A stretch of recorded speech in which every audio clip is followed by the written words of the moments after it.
Our next speaker is Dr. Amir Hamidi. He'll be joining us via Zoom, and he'll be speaking about Iran's role in global terrorism. Mr. Hamidi is an internationally recognized expert in national security and global terrorism, highly decorated over the course of his 36 years of distinguished service.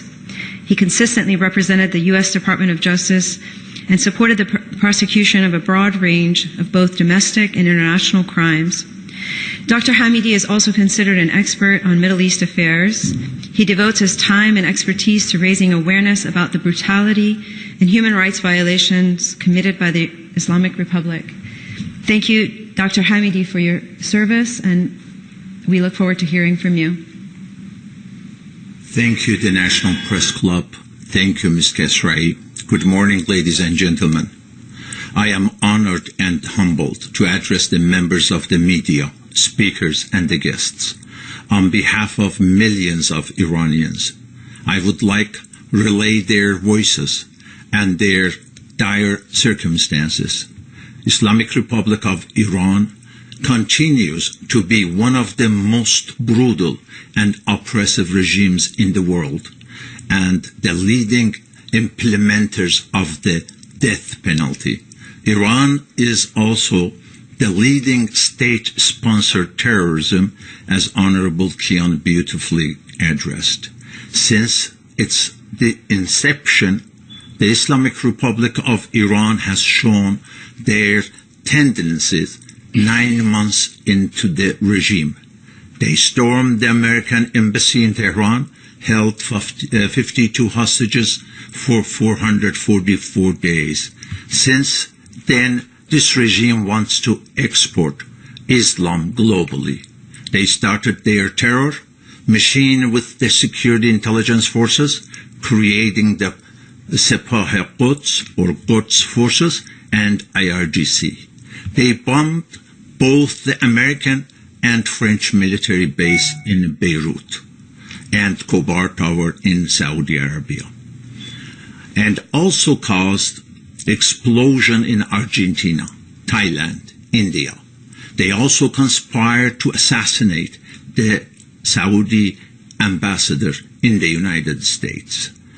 The IRGC controls the customs and all ports, both by land, sea, and by air, to conduct drug trafficking, smuggling, and money laundering globally.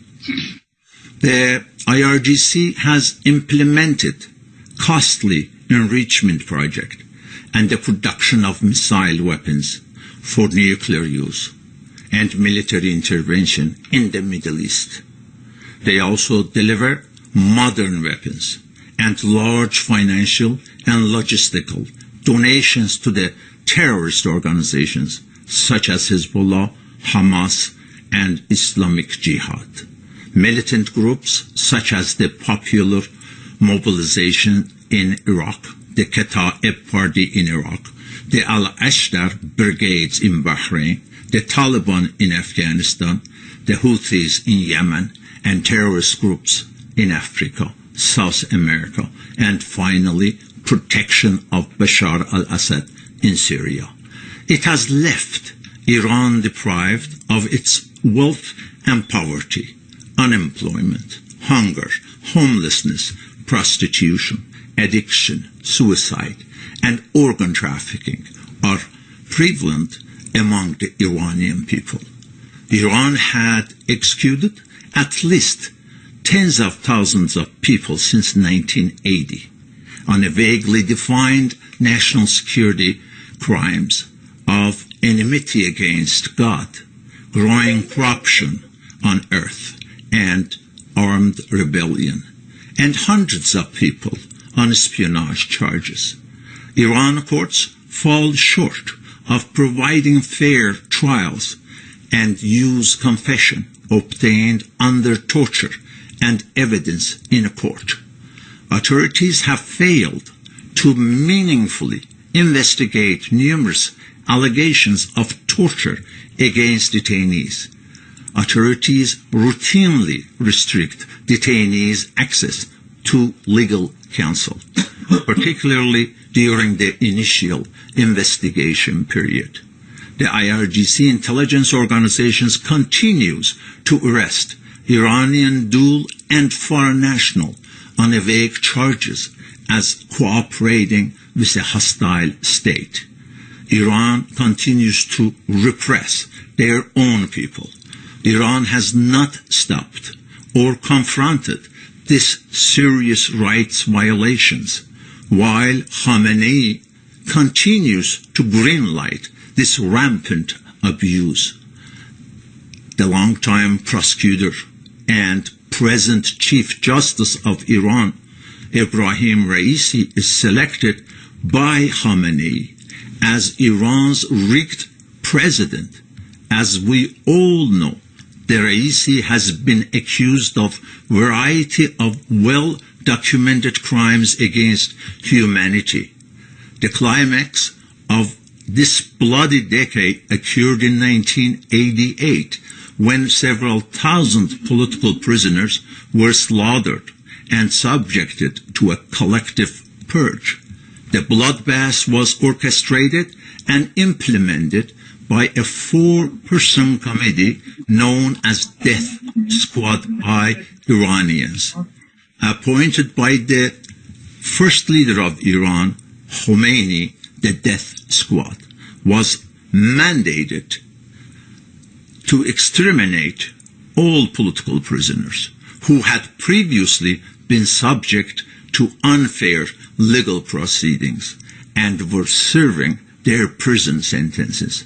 Despite of serving their sentences, the prisoners were merely asked whether they still held their political opinions for which they had previously been charged and tried.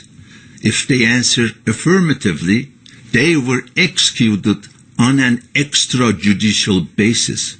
Based on extensive evidence, President-elect Raisi, who was a member of the 4-person committee on the Death Squad, has openly admitted his role in such extrajudicial proceedings without ever showing any remorse for having assumed an indispensable role in the regime's crime against humanity. Iranian citizens have rightfully boycotted the Islamic Republic elections in Iran because they are corrupt, fraudulent, and rigged. This oppressive and evil regime wants to retain control and do so through illegitimate means. Given Raisi's display of impunity, a majority of Iranians wants Raisi prosecuted by an international criminal court instead of fraudulently declared the victor in Iran's presidential election. The judiciary and intelligence agencies continue to use several overly broad articles of penal code, such as propaganda against the state, assembly and collusion to act against national security, insulting the supreme leader, this is so funny, and establishing of membership in groups to disrupt national security to prosecute activists and human rights defenders. Authorities have prosecuted at least 200 people who participated in protests against the IRGC dawning of the Ukrainian airliner on January 8, and government's initial false denial of responsibility.